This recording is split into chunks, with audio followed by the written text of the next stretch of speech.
Bueno, ya estamos grabando, ya me dijo que estamos grabando. Nada más me dices quién se conectó. ¿No? Ok. No sé quién Bueno, es. Ah, entonces es voy Anita. a... Es ¿Mandé? Anita. Sí, es Anita. Anita, sí, sí, Anita ya tiene como unos 10 minutos o 15 minutos. Entonces déjame nada más compartir pantalla y la van a ver igual con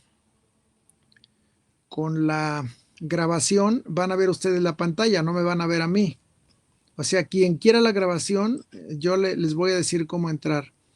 Ahí están viendo la pantalla, ¿verdad? Sí, sí se ve la pantalla. Ok. Bueno, entonces nada más me dicen dónde nos quedamos, porque la verdad es que no me acuerdo en qué parte nos quedamos, cuál es la diapositiva. Yo tengo que Romanos 7:12. 7:12. Ok, aquí nos quedamos entonces. Sí, estaba bien la parte donde estábamos instalados. Ok, entonces, ¿qué es lo que estamos viendo? Nosotros ya vimos que la ley, déjenme buscar dónde fue donde nos separamos. Ok, ya vimos que pasamos el mar rojo, luego decimos que la ley es la sombra de lo que iba a devenir. Ok, la ley nunca puede ser suficiente para quitar el pecado original. La ley se dio con el propósito de que todos nosotros supiéramos qué es el pecado. Y bueno, entramos entonces al siguiente versículo, el siguiente versículo de Romanos 3:20. Nos vamos a ver Romanos 7:12, que dice: de manera que la ley a la verdad es santa y el mandamiento santo, justo y bueno. ¿Qué es lo que quiero poner aquí en relieve? Bueno, miren, eh, muchos he oído comentarios de que no estamos bajo la ley y que estamos bajo la gracia, por eso nosotros no tenemos que estar sujetos.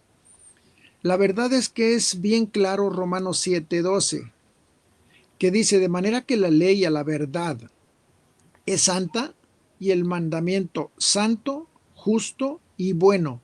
Dios no ha desechado la ley, porque si nosotros decimos o pensamos que Cristo vino a abolirla, no es así.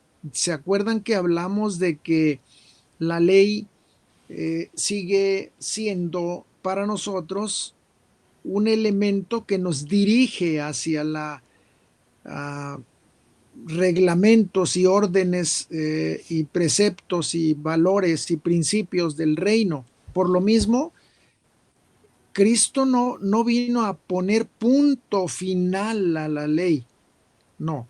Lo que vimos antes, me parece que ya lo vimos, con respecto a la ley, es que lo que vino a hacer Cristo fue a, a, a, a poner fin a la ley que está sobre los preceptos ritualísticos, es decir, todos los rituales quedaron cumplidos con Cristo Jesús, que fue el último cordero que se sacrificó fuera de las puertas de Jerusalén, como era indicado en la ley.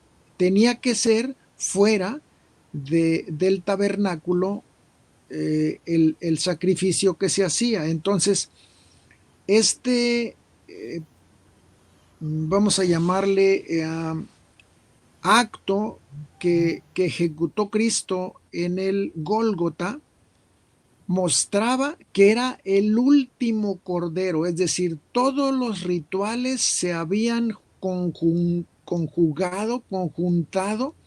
en Cristo Jesús y cumplió la ley ritual. Pero hablamos de que había otra ley, y no quiere decir que hubiera dos leyes, sino que eran enfoques diferentes. El enfoque de la ley para los rituales o para los ritos y el enfoque de la ley para la vida en comunidad, o sea, la ética y la moral.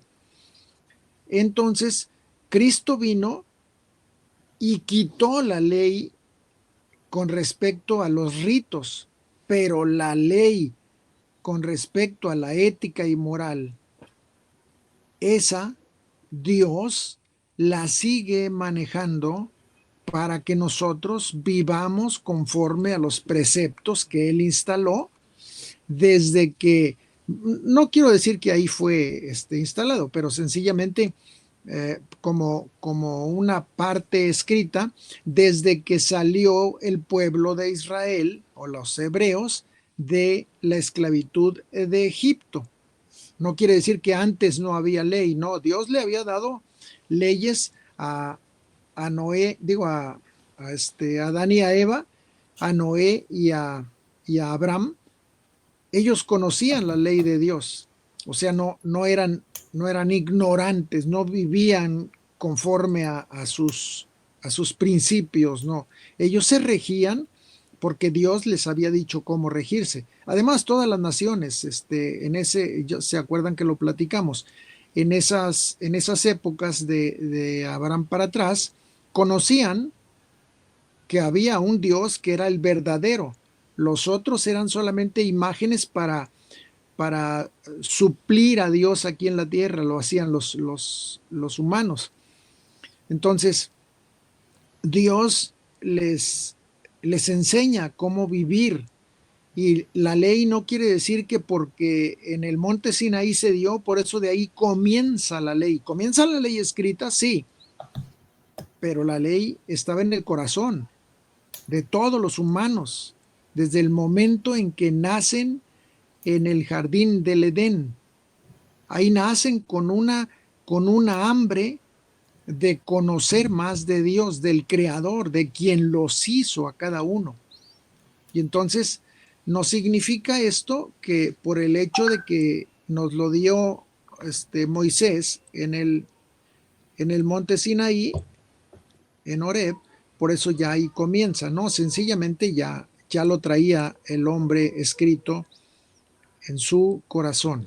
Entonces, Gálatas 3:24 y 25 dice, de manera que la ley ha sido nuestro ayo para llevarnos a Cristo, a fin de que fuésemos justificados por la fe. La ley tuvo un propósito. Primero, mostrarnos a nosotros cuáles eran los preceptos que teníamos que respetar para no caer en pecado, para no caer en transgresiones, para no caer en enemigos de Dios. Primero. Y después la ley muestra al Redentor que iba a venir como si fuera Moisés. Claro que no es una comparación humano, deidad. Lógicamente no podemos comparar a Moisés con Cristo. Pero bueno, como si fuera ese libertador que Dios levanta, que Dios instruye, que Dios educa y luego lo trae a Egipto y saca al pueblo. Bueno, es lo mismo que hizo Jesús. Eso es lo que estaba mostrándonos la ley. La ley nos estaba indicando, viene un libertador para quitarle las cadenas que traen ustedes desde el Edén.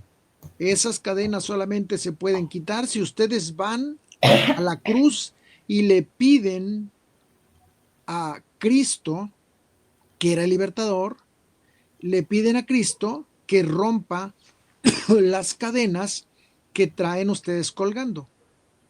Esa fue la manera o la forma en la que Dios nos estaba mostrando a nosotros que iba a venir el libertador. Aparte de lo que ya vimos con respecto al libertador de los hebreos, nosotros teníamos que ver hacia Jesucristo por medio de la ley que estaba mostrando a Jesús. por eso la ley dice que es nuestro ayo, dice en Romanos, que en Romanos 7, lo que vimos ahorita, en Gálatas 3:24, dice que es nuestro ayo para llevarnos a Cristo. La ley misma fue usada como un instrumento para decirle al hombre que sí había posibilidades de salir de la esclavitud de Satanás. Para eso se hizo la ley. Aparte, ya les dije que también era un precepto que teníamos nosotros que vivir conforme a los preceptos, a los principios y valores del cielo. Entonces, la ley de Moisés tiene dos aspectos, ¿sabes? Lo que estábamos viendo ahorita, el aspecto sacrificial y el aspecto moral. El aspecto sacrificial fue el que fue abolido, el que fue dictaminado como su fin, y el aspecto moral, que es el que a nosotros nos urge Dios a que vivamos conforme a Él, a ese aspecto moral. Luego, esta es la segunda parte de, hasta aquí nosotros estuviéramos terminando la primera parte de el curso de Fundamentos 1 digamos, todo lo que corresponde a la salida de los hebreos de Egipto. Aquí viene una segunda parte, que es un enfoque un poquito diferente. No quiere decir con esto que vamos a cambiar de frecuencia.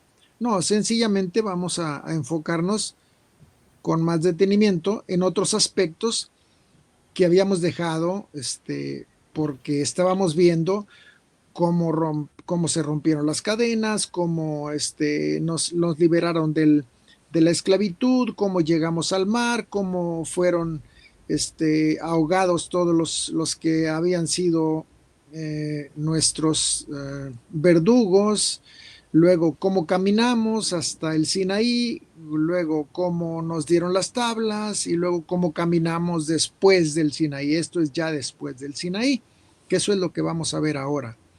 Esa es la parte segunda, que no es específicamente eso, tiene muchos más aspectos. Dios, antes de sacarla de la esclavitud a los hebreos, trató con la nación de Egipto y su faraón. Antes de que fueran liberados los hebreos, Dios tuvo que tratar con el hombre más poderoso de la tierra en esa época, que era el faraón de Egipto. Dios no liberó a los hebreos y luego dejó a Egipto que se rascara con sus uñas. No. Primero Dios trató con Faraón para mostrarle quién era Jehová, porque Faraón dijo que él no lo conocía y que por lo mismo no iba a hacer nada de lo que Moisés le había dicho, que él era representante de Jehová Dios. Y entonces el faraón le dijo, mira, pues como yo no conozco al tal Jehová, así que no voy a dejar ir a tu pueblo, a su pueblo. Y entonces Dios comienza a tratar con Faraón primero, con Faraón.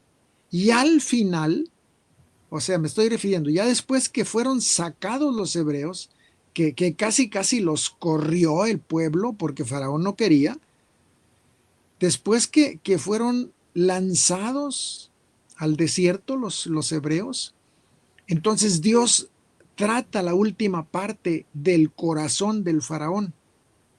O sea que inicia, antes de la liberación, Dios inicia tratando al corazón del faraón y al final Dios termina con su último, vamos a llamarle acto, para mostrarle al faraón quién manda en este universo. Y Faraón, bueno, pues tuvo que aceptar primero quién era Jehová Dios porque lo conoció en el momento en el que vio su mano poderosa y los mismos egipcios se dieron cuenta de que estaba destruido Egipto, pero Faraón no sabía eso. Entonces, lo voy a leer de nuevo. Dios, antes de sacar de la esclavitud a los hebreos, trata con la nación de Egipto y su faraón. Y aquí vemos cómo están tratando Dios, Jehová Dios, con los egipcios. Las primeras 3 plagas, fíjense cómo es que se presenta. En esto conocerás que yo soy. En Éxodo 7:17. Las primeras 3 plagas son: me voy a mostrar a los egipcios para que vean quién soy. Y así es como me van a conocer. Las primeras 3 plagas. Las 3 siguientes plagas separa al pueblo, a su pueblo, y lo distingue. En Éxodo 8:22 vemos cómo Dios ve al pueblo, y al pueblo hebreo le da luz, y a los otros los mantiene en obscuridad. Y hay muchas otras partes de ese trámite en el que Dios distingue a su pueblo, lo hace que sea distinto. A eso se refiere, que sea distinto. Porque yo voy a manifestarme a ellos, pero a ustedes los voy a tratar como ustedes me trataron a mí. No me conocen, pues ahora me van a conocer. Y entonces Dios hace esa separación, esa distinción. El último de los trámites que hizo Dios con el faraón. Las últimas 3 plagas, acuérdense que son 3, 3 y 3, son 9. Las últimas 3 plagas muestran su omnipotencia. Eso es para lo único que fueron las 3 plagas, las 3 plagas penúltimas, vamos a decir, porque la 10ª es otra cosa. Entonces, en Éxodo 9:44, ahí muestra Dios su potencia, su poder. Y los egipcios se dan cuenta de quién es Dios y cómo Dios ama a su pueblo. Y todo esto que vieron los egipcios se riega en todas las naciones. Tan es así que cuando llegaban los hebreos a alguna de las naciones por donde pasaron antes de llegar al río Jordán, temblaban los habitantes, porque habían oído lo que Jehová Dios, su Dios de los hebreos, había hecho con el pueblo de Israel y cómo había tratado al faraón. Entonces la última plaga, la 10ª, es exclusivamente para quebrar a faraón, para partirlo a la mitad, para que él sepa que no se debe meter con Jehová, el hacedor del universo. Entonces esto es tremendísimamente visual, cómo los hebreos estaban viviendo eso, tanto la oscuridad como los granizos, como los chapulines, como todo esto lo hizo Dios de tal manera que supieran que había una distinción entre sus dioses contra el Dios de Israel o de los hebreos. Entonces, vemos aquí estas 10 plagas, y pasado este periodo, Dios los saca al desierto. En el momento en el que termina la última de las plagas, que era la muerte de todos los primogénitos de Egipto, animales y seres humanos, todos murieron, todo primogénito tuvo que entregar su vida, porque así lo dictaminó Dios por el corazón de Faraón. De la misma forma lo hizo con Cristo. Vamos a ver Mateo 4:1. Lo que dice Mateo 4:1. Dejen ver si lo traigo escrito. No, no lo traigo escrito. Entonces, Mateo 4:1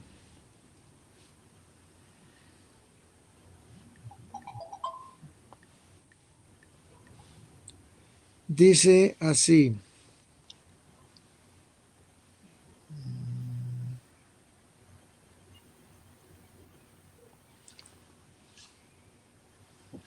Fíjense, dice, entonces Jesús fue llevado por el Espíritu al desierto para ser tentado por el diablo. Esto es exactamente lo mismísimo que hizo Jehová Dios con su pueblo al sacarlos de Egipto. Al sacarlos de Egipto, ¿a dónde los pasó Dios? Los pasó Dios al desierto. Y ahí en el desierto fueron tratados los hebreos. De la misma forma lo hizo Jehová Dios con Cristo, no para ser tratado, sino para mostrar al mundo, a nosotros, que la única forma de ser tratados, de ser tratado nuestro corazón es en las dificultades. El desierto no es un área para hacer una pachanga, ni para levantar una ciudad. ¿Por qué? Porque el desierto es inhóspito. El desierto es seco, es árido totalmente, pura arena, y no hay agua. Entonces, como esto es una característica del desierto, lógicamente nosotros cuando entramos a un desierto lo que vamos a tener ahí son aflicciones. Y la única forma de poder saber qué hay en el corazón del hombre, cuando tú quieras ver a un hombre de qué está hecho, cómo está su constitución interna, nada más míralo cómo entra y cómo sale de una crisis. Ahí está el hombre interior, ahí lo vas a ver. El hombre interior va a salir en el momento que está en una crisis. ¿Cómo pasa esa crisis? ¿Cómo responde a esa crisis? Ese es el hombre, el hombre real. Y entonces lo que hace Dios es pasar al pueblo de Israel, al pueblo hebreo, lo pasa del mar y lo deja al otro lado de donde vivían los egipcios, completamente al otro lado. Acuérdense de Cristóbal Colón cuando llega aquí a América, hace exactamente lo mismo. Él era un hombre que conocía, no era cristiano, pero conocía las escrituras.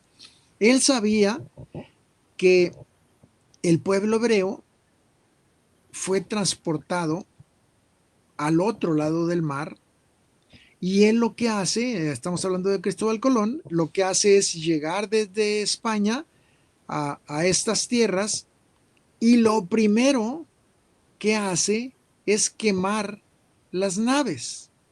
¿Qué significa esto? Ya no hay regreso, mis soldaditos, ya no hay regreso. Aquí nos quedamos, aquí venimos a conquistar y venimos a vivir en la conquista. Y entonces, como era de esperarse, porque conocía, Cristóbal Colón no era un hombre ignorante, aunque era un reo, él no era un líder, sí, un líder. La reina, para pues darle una oportunidad, lo saca de ahí porque lo conocían, lo saca de la cárcel y le dice la misión que tenía de descubrir América, de poseer América. Bueno, no venían a América, ellos venían a el área oriental, pero bueno, los mandó para acá el Señor. Bueno, entonces, esto se hizo de la misma forma. Dios, cuando transporta al pueblo de donde vivían, de Egipto, y lo pasa al otro lado del mar, quema las naves. ¿Cuáles eran las naves? En el momento en el que el pueblo, el último de los hebreos, pisa la orilla de la playa al otro lado, en ese momento se cierra el mar. Se cierra el mar con todos los jinetes, carros y caballos, y ahí quedan, ahí mueren aplastados abajo del agua. El peso del agua misma, sin necesidad de ahogarse, el peso del agua misma los hizo reventar sus vísceras, porque eran millones y millones de toneladas. O sea, el cuerpo no está capacitado para recibir este, ni 100, ni 100 kilos sobre su pecho, porque se rompe todo. Entonces, esto es lo que hace, eso es lo que hace Jehová Dios cuando Él quiere saber qué hay en el hombre, no que no lo sepa, sino quiere saber que el hombre sepa qué hay en su corazón, nada más lo mete a las llamitas, lo mete a la crisis, inmediatamente sale la realidad que hay adentro del hombre. Eso es natural, ¿eh? Eso ya lo hemos vivido todos nosotros. ¿Cómo reaccionas en la crisis? ¿Reaccionas glorificando a Dios o reaccionas separándote de Dios porque te castigó? ¿Cómo reaccionas? Mírate tú, ¿cómo reaccionas cuando estás adentro de una crisis? Cuando se te acabó el dinero, cuando, no sé, te asaltaron o no sé, cualquier situación de este tipo. ¿Cómo reaccionas? ¿Le das gracias a Dios por eso? ¿O qué dices? Hoy, hoy, ¿cómo será? Este, óyete, óyete, tú mismo. Óyete lo que dices, lo que piensas, lo que sientes, eso es la realidad tuya. Y lo que hace Dios es esto. Dios los saca de Egipto y los mete al desierto. Y entonces en el desierto comienzan a trabajar Dios, el Espíritu Santo, para saber qué hay. Y así lo dice la palabra. No vayan a pensar que estoy inventando yo, no. Dios los saca al desierto porque Él sabía que ahí en el desierto iban a salir los hombres esclavos. Y Dios lo que estaba buscando es que esos hombres esclavos, vean lo que les voy a decir, esos hombres esclavos se murieran. ¿Y qué creen que pasó? Todos se murieron. ¿Por qué? Porque eran esclavos. Y Dios no acepta en su reino a hombres que piensen como esclavos. Aunque somos esclavos de Cristo en el reino, no es la forma en la que nosotros debemos pensar como esclavos, porque Cristo vino a quitar las cadenas de esclavitud y Dios nos tiene que pasar al desierto para que nos demos cuenta que todavía está Egipto en nuestro corazón. Vean a los israelitas, a los hebreos.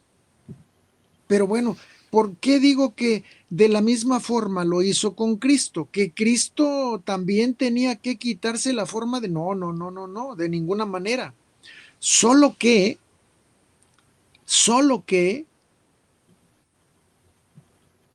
sientan, escuchen y vean lo que el Señor les va a decir. Solo que el primer hombre que estuvo en el Edén fue tentado y cayó en la tentación. El segundo hombre que es Jesucristo, el segundo hombre, el segundo creado, vamos a llamarle por ser humano, la segunda creación en el espíritu de Jehová Dios, había un ser que iba a venir aquí, pero que se iba a convertir en carne para que fuera también tentado igual como el primer hombre en el jardín del Edén, por el demonio. El, el primer hombre en el jardín del Edén no pudo soportar la tentación y cayó. Bueno, aquí de lo que se trataba era de que este hombre hiciera lo mismo que había hecho Adán, pero que este hombre resistió la tentación. Yo no sé cuántos de ustedes pueden saber lo que es estar sin comer y sin tomar agua 40 días, un mes y una semana. No sé si ustedes han vivido esto, pero miren, probablemente sin comer podamos vivir 40 días, pero sin tomar agua es terriblemente complicado. Y entonces Dios lo que hace es para mostrar qué era Cristo, no porque él dudara, sino para mostrarle al mundo, al cosmos, que Cristo vino a sustituir la creación primera y poder liberarla, porque el primer Adán no pudo resistir caer en el pecado. El segundo Adán resistió, y entonces esto marcó a Cristo como el hombre, como un ser humano que había resistido, y por eso en él y por él la salvación es el único instrumento en sus manos que se lo puede compartir a quien se acerca, porque él resistió la tentación. A eso se refiere esto de que de la misma forma lo hizo con Cristo, llevarlo al desierto. Acuérdense lo que ya leímos. Inmediatamente el Espíritu Santo lo llevó al desierto para ser tentado. Y tú pudieras decir, bueno, pues sí, pues es que era Dios. No, no, no, no, no, no. Miren, Dios, bueno, vamos a hablar primero del hombre. Jesús era un hombre nacido igual que cualquier otro hombre bajo una ley, bajo la ley romana. Estaba bajo la ley cuando nace Jesús, y nace igual que nace un hombre de una mujer. Pero él también tiene una constancia que, que demuestra que es Dios, pero que es hombre. Él nunca usó la condición de Dios para vivir como cualquier judío. Nunca, nunca tomó ventaja de su deidad. Él vivió en el desierto 40 días y 40 noches sin probar alimento, pero como hombre, porque si hubiera tomado la deidad, entonces nosotros diríamos, pues qué chiste, pues es Dios. No, él vivió como hombre. Aquí en la tierra vivió como hombre. Se desligó de su deidad. Es decir, se quitó el traje de Dios y se vistió un traje de carne y hueso. Eso es lo que significa. Y entonces, como él hizo esta transición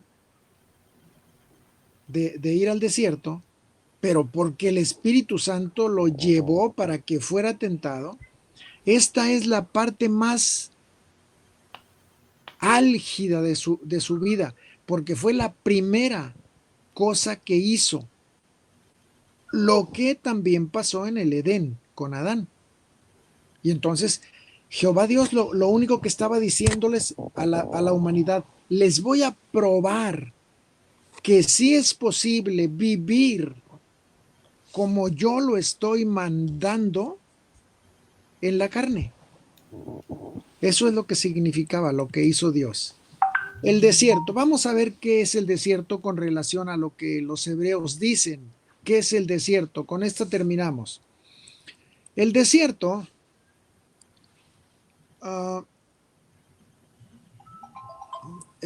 no puedes, sin desierto, no puedes llegar a la tierra prometida. Entonces, ya para comenzar, sabemos que el desierto es el trámite, el primer trámite que nosotros debemos hacer para llegar al cielo. ¿Por qué? Porque está tipificado en el Antiguo Testamento que tenían que haber pasado por el desierto para llegar a la tierra prometida.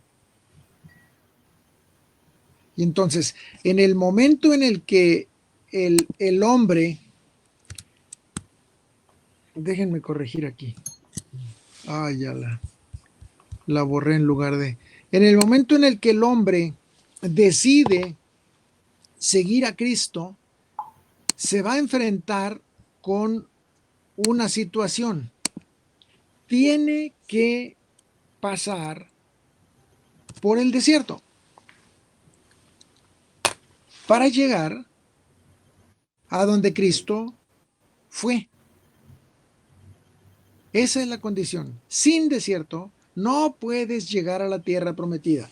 ¿Y cuál es el desierto para nosotros? Ya lo vimos hace rato, les dije yo que nosotros cuando pasamos una situación complicada, que no es una situación normal, inmediatamente nos sale lo humano.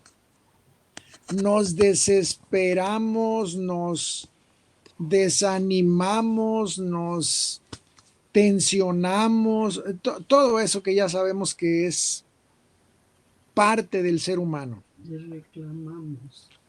Y a veces hasta dudamos y reclamamos a Dios. Entonces, hay algo que quiero que ustedes, ¿qué les dijera? Pues no quiero decir que aprendan, porque realmente lo deben aprender, pero no quiero decirles yo se los voy a enseñar, sino que quiero que ustedes aprendan es a usar su mente con conciencia, a usar su mente con conciencia. La conciencia yo la comparo como un escáner, así la comparo yo. Una conciencia, cuando la tomas, porque esa es una parte espiritual, la conciencia no es material, la conciencia es una parte espiritual que Dios pone en nosotros, es el único ser que puede saber que existe. Los elefantes no saben que existen, las hormigas no saben que existen, ni tampoco saben que son hormigas, ni tampoco saben que son pulgas o que son cocodrilos. No, el cocodrilo no sabe qué es cocodrilo. Vive como cocodrilo, pero él jamás tiene conciencia de que es un cocodrilo, no sabe eso. Entonces, los únicos seres que fuimos creados bajo ese precepto, vamos a llamarle, o ese régimen, somos nosotros. Nosotros tenemos un escáner que nos dice lo que estamos sintiendo, por qué lo estamos sintiendo y si lo queremos seguir sintiendo o no lo queremos seguir sintiendo. Y luego, si no lo queremos seguir sintiendo, nos dice cuál es la forma de ya no sentir eso, ya no pensar eso, ya no decir eso. Todo eso es la conciencia. Ahora, ¿por qué algunos la tienen y otros no? Hay una sola razón, porque la conciencia no se tiene porque se tiene, sino que se tiene porque se practica, se vive y se vive durante las 24 horas y se tiene la conciencia de que se vive segundo a segundo.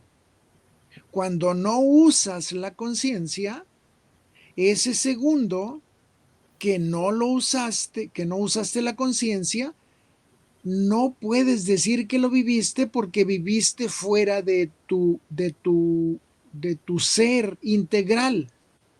No sabes que existió ese segundo, queda un vacío ahí. Entonces, vivir conscientemente es saber que lo que estás haciendo es lo correcto o lo que estás haciendo es incorrecto y lo sigues haciendo. Eso, cuando eres consciente de eso, entonces Dios ahí te castiga. ¿Por qué?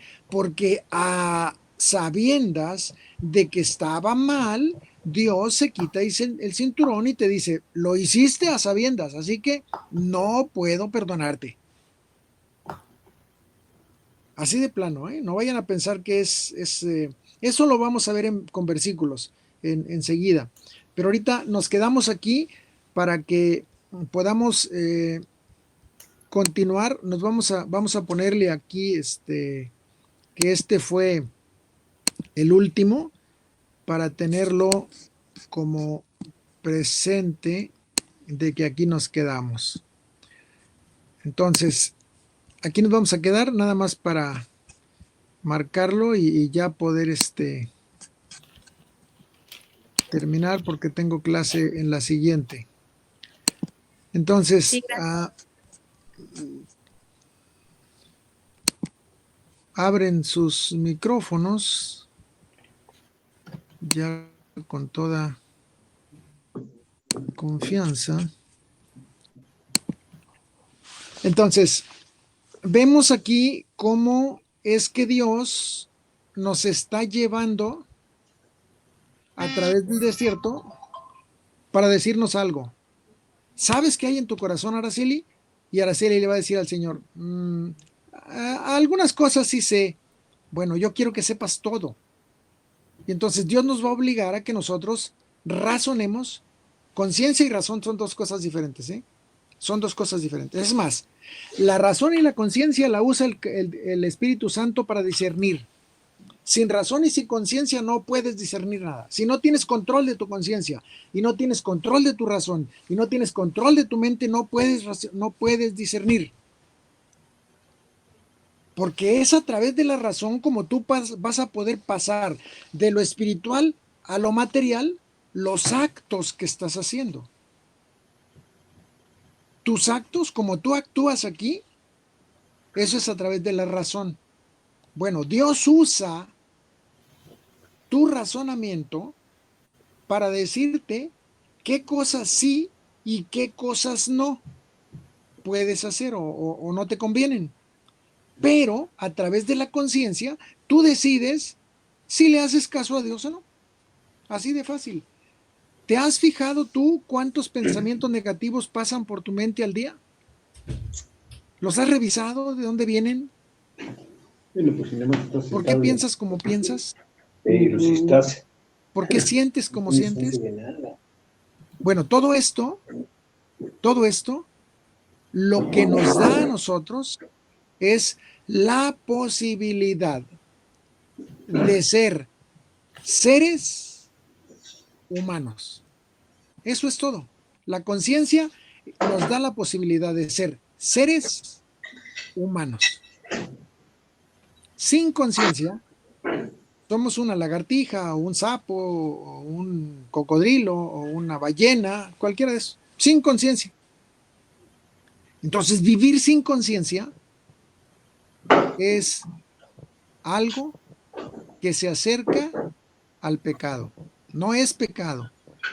¿Por qué? Porque el vivir sin conciencia no significa que por eso estás pecando. No, lo que significa es que estás a un paso de cometer un error o de convertirte en transgresor, o de convertirte en traidor de Dios, sin conciencia.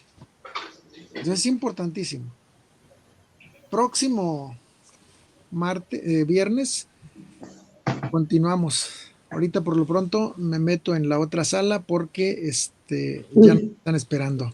Nos vemos. Dios les bendiga. Nos vemos. Gracias, bye. Bye. Hasta luego. Hasta luego.